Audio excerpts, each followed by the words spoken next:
बिस्मिल्लाहिर्रहमानिर्रहीम।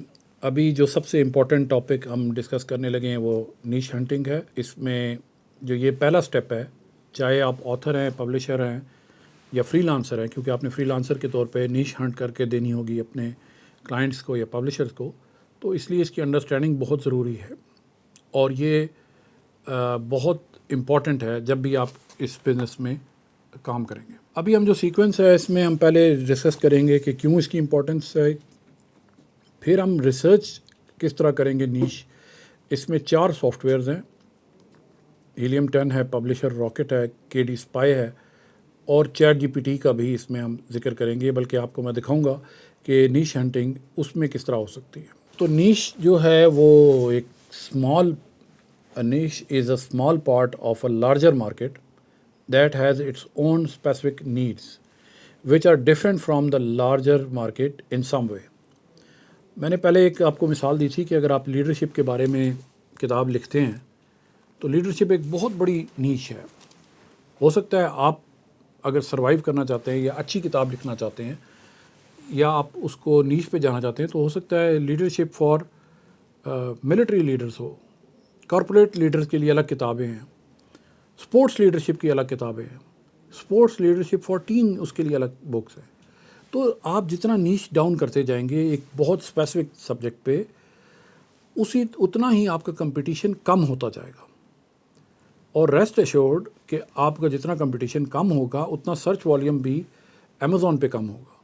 तो ये आपने एक ट्रेड ऑफ करना होता है कि कितना कंपटीशन हो, कितना सर्च वॉल्यूम हो, कितना उसमें पहले की किताबें हैं। तो ये सारा आपको नीश एनालिसिस में ये काम करना ज़रूरी है। ये हमेशा से नए ऑथर के लिए तो बहुत ज़रूरी है कि या पब्लिशर के लिए कि जब आप नई किताब पब्लिश कर रहे हैं तो आप किसी ऐसी नीश में जाएं जो कि लेस कंपेटिटिव है, ताकि आपको अर्निंग भी शुरू हो, कुछ फ़ायदा हो, ताकि आपको नज़र आए और आप सीखें उस चीज़ से कि किस तरह इसमें अर्न किया जा सकता है। आपने जो नीश के लिए कुछ चीज़ें देखनी है, पहली चीज़ डिमांड या सर्च वॉल्यूम के, इसकी डिमांड भी है या नहीं है। अगर डिमांड ही नहीं है तो कोई बिज़नेस मॉडल बनेगा नहीं। इसलिए, और अगर डिमांड बहुत ज़्यादा है और बहुत कंपटीशन ज़्यादा है तो आप सर्वाइव नहीं कर सकेंगे उसमें। मिसाल के तौर पे रियल इस्टेट के बारे में, रियल इस्टेट की बड़ी बड़ी रियल इस्टेट कंपनियां हैं, उन्होंने एज अ लीड मैग्नेट अपनी बुक्स लिखी हैं और उन बुक्स के थ्रू वो क्लाइंट अट्रैक्ट करते हैं।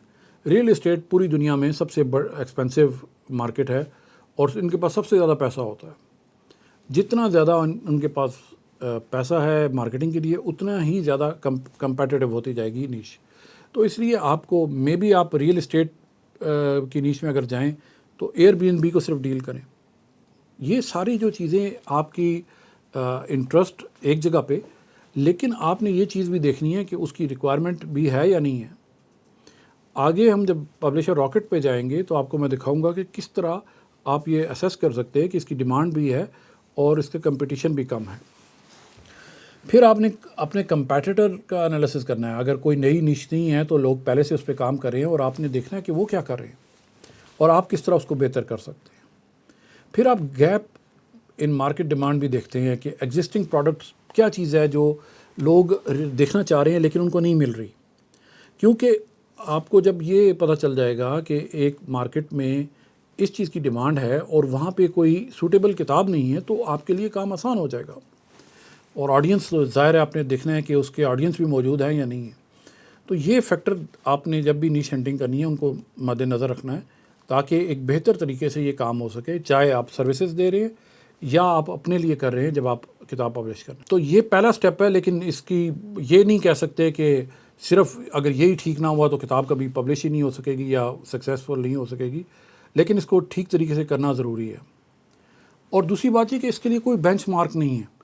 अभी अक्सर लोग आपको बताएंगे कि इतने रिव्यूज़ वाली इतनी बुक्स होनी चाहिए, टॉप 10 में इतनी ही होनी चाहिए, जब सर्च करें तो इतनी आनी चाहिए। ये सारी चीज़ें जो हैं ये सिर्फ एक्सपीरियंस पे बेस्ड करके की जाती हैं, कोई बेंचमार्क नहीं, कोई साइंस नहीं है इसके पीछे कि अगर सर्च वॉल्यूम 300 से नीचे होगा तो वो किताब सक्सीड नहीं कर सकती, अगर सर्च वॉल्यूम 1000 से ज़्यादा होगा तो वो बहुत कंपेटिटिव है। तो इसलिए ये सारे बेंचमार्क्स हैं सिर्फ आपको गाइड करने के लिए कि चलें अगर ये कंडीशन मीट हो रही है तो नीश इज़ वर्केबल। बस इसका सिर्फ इतना सा काम है, क्योंकि इसके बाद आपने किताब अच्छी एक किताब क्रिएट करनी है, आपने अच्छा اس کا کور ڈیزائن کرنا ہے، آپ نے اس کی لسٹنگ کرنی ہے، آپ نے اس کو پبلش کرنا ہے، آپ نے اس کی پرائسنگ سیٹ کرنی ہے جو کہ کمپیٹیٹو ہونی چاہیے مارکیٹ کے ساتھ، پھر آپ نے اس کو مارکیٹ کرنا ہے، اور مارکیٹ کرنے کے بعد جا کے آپ کو سکسیس اچیو ہوگی۔ تو اگر آپ پہلے سٹیپ پہ ہی اتنے آبسیسڈ رہیں گے کہ آپ ہر وقت یہی سوچتے رہیں گے کہ ایسا ٹائٹل ہو جو کسی نے سرچ ہی نہ کیا ہو، اس کا مطلب یہ ہے کہ اگر وہ کسی نے سرچ نہیں کیا اور پہلی سرچ میں ہی آپ پہلے پیج پہ آ سکتے ہیں، اس کا مطلب یہ بھی ہے کہ اس کی ڈیمانڈ ہی نہیں ہے۔ تو اگر آپ پہلے پیج پہ آ بھی جائیں اس کی ورڈ کے لیے تو فائدہ کیا جب سیل ہی جنریٹ نہیں ہوگی۔ تو اس لیے یہ دونوں چیزوں کو دیکھنا بہت ضروری ہے۔ یہ جو پبلشر راکٹ ہے یہ امیزون کنڈل کے لیے اسپیسیفک ہے۔ ہیلیم 10 جو ہے وہ باقی امیزون سیلر کے لیے بھی ہوتا ہے، لیکن امیزون کنڈل کے لیے پبلشر راکٹ، ایون امیزون خود بھی ریکمینڈ یہ کرتا ہے کہ اس کو استعمال کیا جائے۔ میں نے ایک کی ورڈ سرچ کیا کیٹو بیکنگ کک بک، ابھی آپ کو میں لائیو ڈیمو جب دوں گا تو آپ کو میں دکھاؤں گا اس میں، تو آپ نے یہ انفارمیشن آ رہی ہے آپ کے پاس کہ ایوریج پیجز کتنے ہیں اس کے۔ اب مثلا کیٹو بیکنگ کک بک ہے، 1000 سے زیادہ کمپیٹیٹرز ہیں، $15 ایوریج پرائس آ رہی ہے، اور 1119 یہ جو $1119 ارننگ ہے، یہ ٹاپ 5 بکس کی ارننگ ہے۔ تو اس سے آپ کو اندازہ ہوتا ہے کہ مارکیٹ کتنی بڑی ہے۔ تو یہ سٹیپ کرنا اس لیے ضروری ہے، آپ کے اس نے پھر کمپیٹیٹیو اسکور ان فیکٹرز کو دیکھ کے نکالتے ہیں، تو اگر گرین میں ہے تو اس کا مطلب ہے یہ ڈویبل ہے، آپ کر سکتے ہیں۔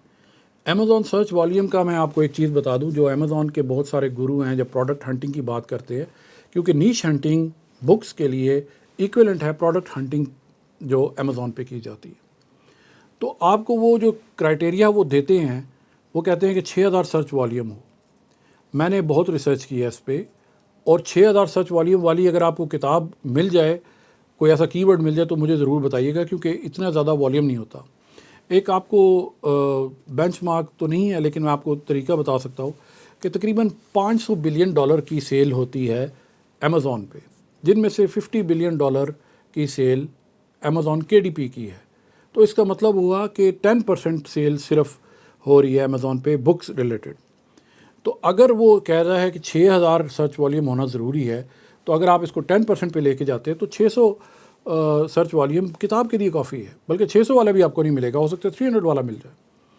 تو اسی لیے جو سب سے بڑا پرابلم ایریا ہے امیزون کنڈل یا بک پبلشنگ مارکیٹنگ، ایک بڑا اسپیسیفک فیلڈ ہے، اور اس میں جو وہاں کے بینچ مارکس ہیں پروڈکٹ ہنٹنگ کے، وہ یہاں پہ آپ اپلائی ایز سچ نہیں کر سکتے۔ دوسری وجہ یہ ہے کہ جو امیزون کے پروڈکٹس ہیں، فار ایگزامپل آئی فون ہے، تو آئی فون کے بڑے لگے بندے 20-25 کی ورڈز ہوں گے جب لوگ سرچ کرتے ہوں گے، لیکن بکس کے لیے آپ کو بہت ریسرچ کرنا پڑتی ہے۔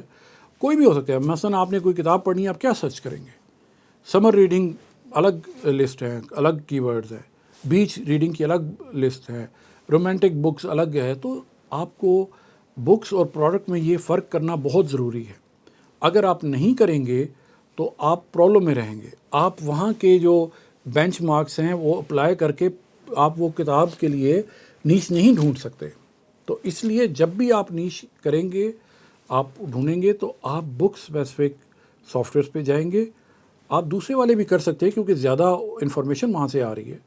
جب انفارمیشن آ رہی ہے تو آپ ضرور ادھر جائیں، ہیلیم 10 سے بھی سرچ کریں، KD Spy سے بھی کریں، اور چیٹ GPT سے بھی کریں، لیکن آپ وہ بینچ مارک یہاں پہ وہ سیٹ نہیں کر سکتے جو پروڈکٹس کے لیے۔